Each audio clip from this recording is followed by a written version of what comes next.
அவல் இருந்ததுன்னா காலையில் டிஃபனுக்கு வந்து இதை செஞ்சு பாருங்கள். ரொம்ப டேஸ்ட்டாக இருக்கும். ரொம்ப சீக்கிரமாகவும் செஞ்சிடலாம். இது எப்படி செய்யலான்னு பார்ப்போம்.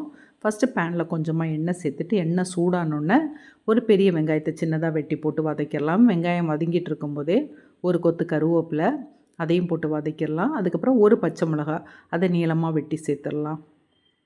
பச்சை மிளகாவையும் போட்டு வதக்கிடலாம். வெங்காயம் வந்து லைட்டாக அந்த மாதிரி கலர் பிங்காக தொடங்கும் போது ஒரு கேப்சிகம், நான் சின்ன சைஸ் கேப்சிகத்தை வந்து துண்டு துண்டாக வெட்டி சேர்த்துருக்கேன். பெரிய சைஸ்னால் நீங்கள் பாதி கூட சேர்த்துக்கலாம். இப்போ வந்து கேப்சிகத்தையும் போட்டு ஒரு வதக்கிட்டு இதில் வந்து தேவையான அளவு உப்பு சேர்த்துடலாம். மஞ்சள் பொடி கொஞ்சம், மல்லிப்பொடி ஒரு 1/4 டீஸ்பூன், மிளகாத்தூள் நான் ஒரு 1/2 டீஸ்பூன் சேர்த்துருக்கேன். நீங்கள் காரத்துக்கு தகுந்தபடி சேர்த்துக்கோங்க. உங்களுக்கு சிக்கன் மசாலா வேணால் கூட ஒரு 1/4 டீஸ்பூன் சேர்த்துக்கோங்க. இதெல்லாம் சேர்த்து ஒரு நிமிஷம் வதக்கிட்டு மூடி போட்டு இந்த கேப்சிகத்தை வந்து நம்ம கொஞ்சம் வேக வச்சிடலாம்.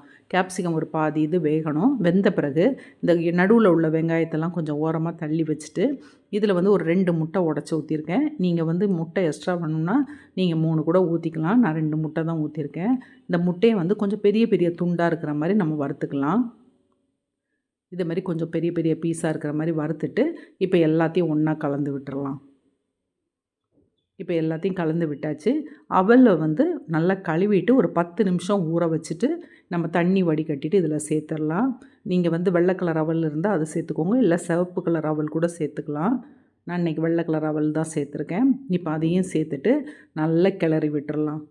எல்லா இடமும் மசாலா படுற மாதிரி நல்லா கிளறி விட்டுட்டு கொத்தமல்லி இலை கொஞ்சம் அதையும் நல்லா வெட்டி சின்ன சின்னதாக வெட்டி சேர்த்துடலாம். சேர்த்துட்டு கிளறி விட்டுட்டு இனி மூடி வச்சு அடுப்பை சிம்மில் வச்சுட்டு ஒரு 2-3 நிமிஷம் நம்ம அப்படியே வேக விட்டுறலாம். ஒரு 2-3 நிமிஷம் அப்படியே வேகட்டு அதுக்கப்புறம் எடுத்துட வேண்டியதான். அதை செஞ்சு பாருங்கள், அவ்வளோ டேஸ்ட்டாக இருக்கும்.